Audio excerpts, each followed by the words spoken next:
You know, I mean, I kept opposing. I kept saying there is no military solution only because you only have to know the history of Afghanistan. I mean, the British as a superpower went and 3 times failed. Soviets killed 1 million Afghans in the 80s, failed. And how you knew that this was going to be a war that is just would not have achieved any results.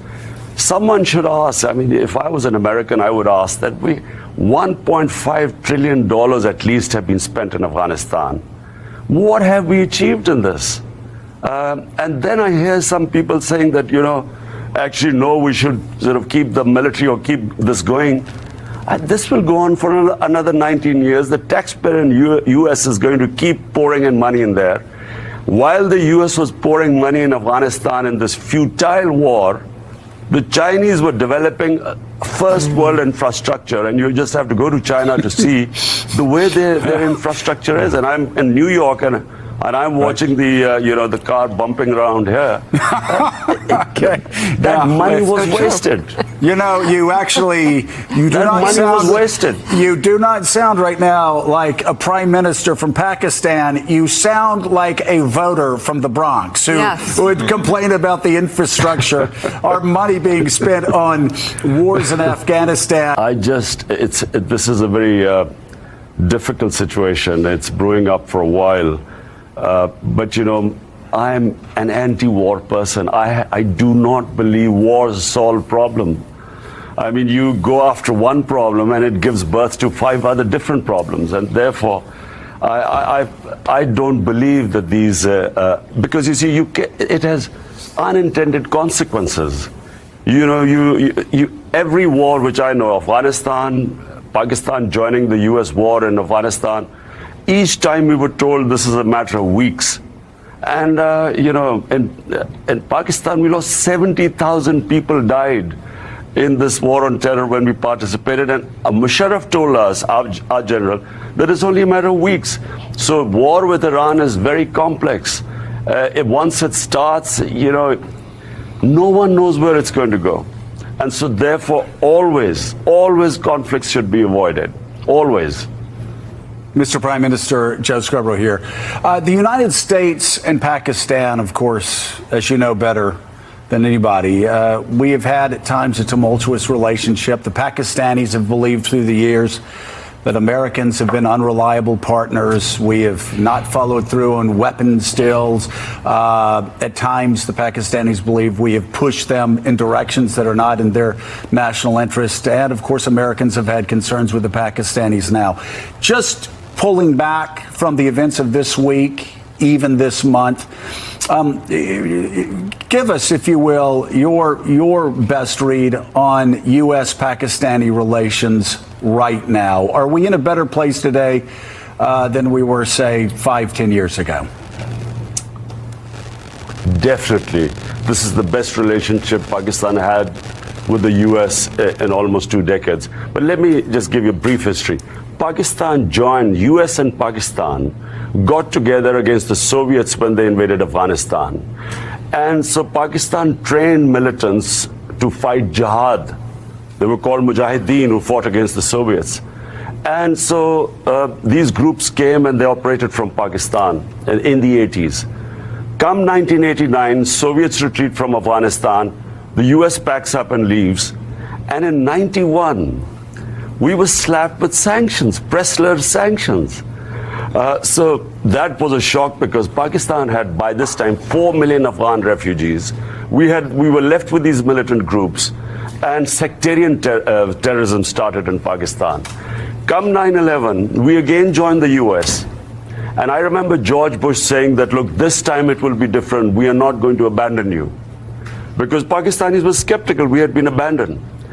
This time again, we joined and I opposed it. And I'll tell you why I opposed Pakistan joining the US. Because we had trained these mujahideen, these groups, to do jihad against foreign occupation in Afghanistan.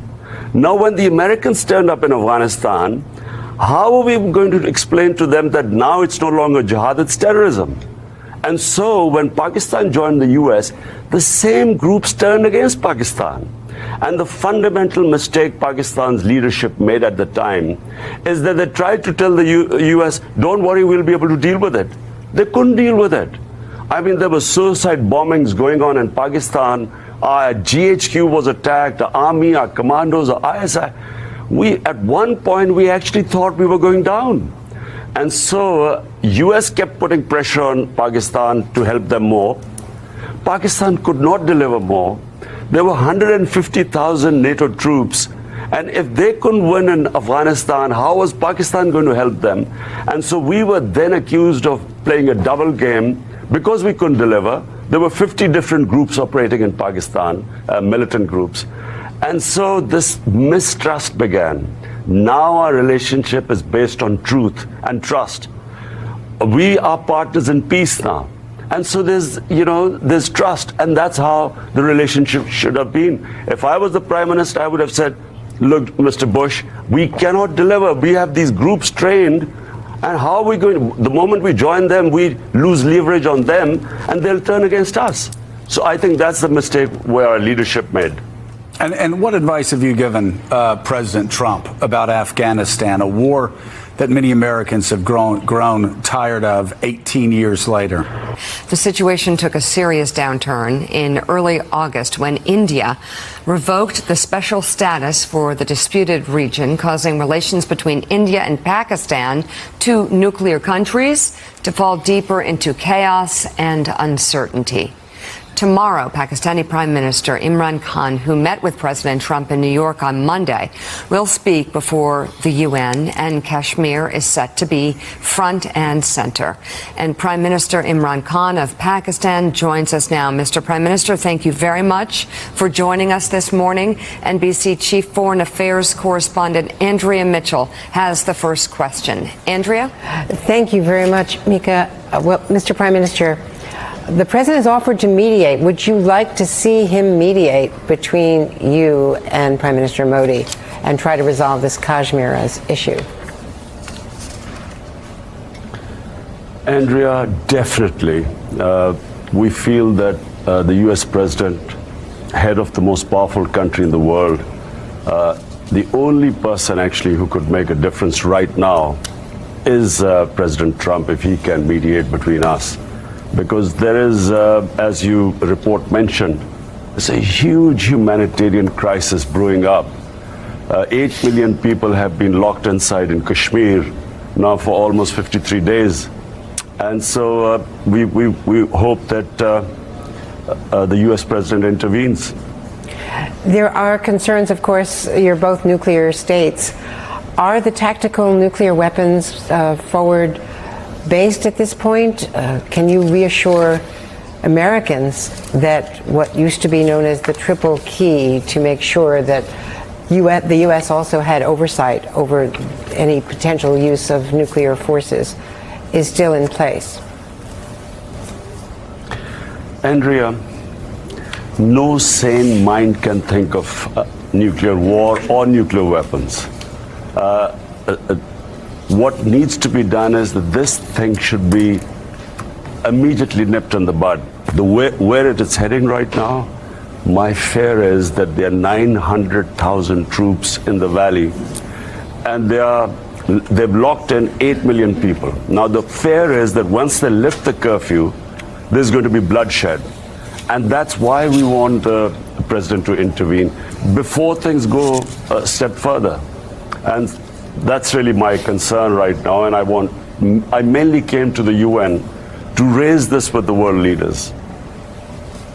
Mr. Prime Minister, this is Ayman Mohideen, and I was curious here to pick up on your point, wanting the United States to mediate. You've obviously sat next to President Trump, and you've been dealing with this administration. Has this administration in any way, shape, or form asked you for any type of quid pro quo in exchange for mediating? And if so, what might that be? What does the U.S. want from Pakistan in order to try to mediate this conflict? This is a completely separate issue. It concerns over 1 billion people of the Indian subcontinent. So this, the United States #1, but United Nations Security Council is the other option. or the US could operate through the UN Security Council, because there are 11 resolutions by the Security Council on Kashmir. So that's one area. But quite separately, the other two neighbors of Pakistan, one is Afghanistan, the other is Iran. We are trying our best. We are speaking to Iran. I spoke to President Trump, and he thought I should try and mediate between the US and Iran, a nuclear deal. And the other is Afghanistan, which again is in the interest of Pakistan, that there's peace there. I mean, there's 4 decades of conflict. People of Afghanistan are suffering.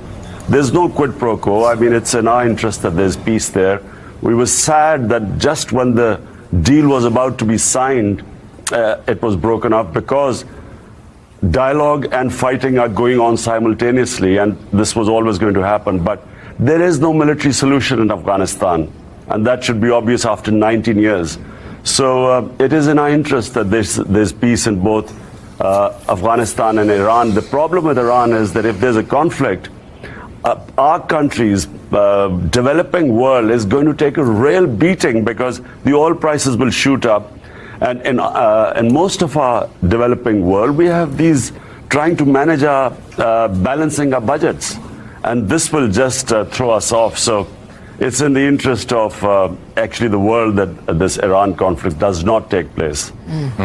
Mr. Prime Minister, Jeff Goldberg from The Atlantic, just to follow on your statement that Donald Trump would be the best mediator for you, 2 related questions. One is, what specific skills do you think he brings to mediating the Kashmir dispute? The second related question is, how do you assess his handling of the Iran files so far in his presidency?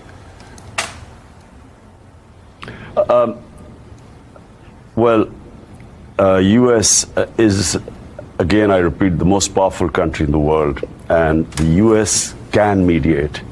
The U.S. has the clout.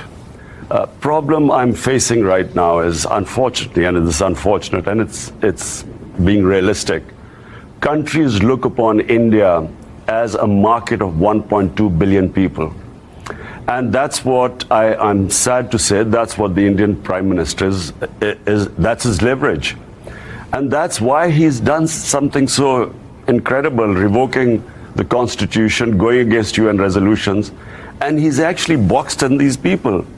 And so US being the strongest country in the world with leverage in the UN Security Council, and just as the biggest trading partner of India, US has the best leverage, and that's what Mr. Trump has in his hands. About Iran,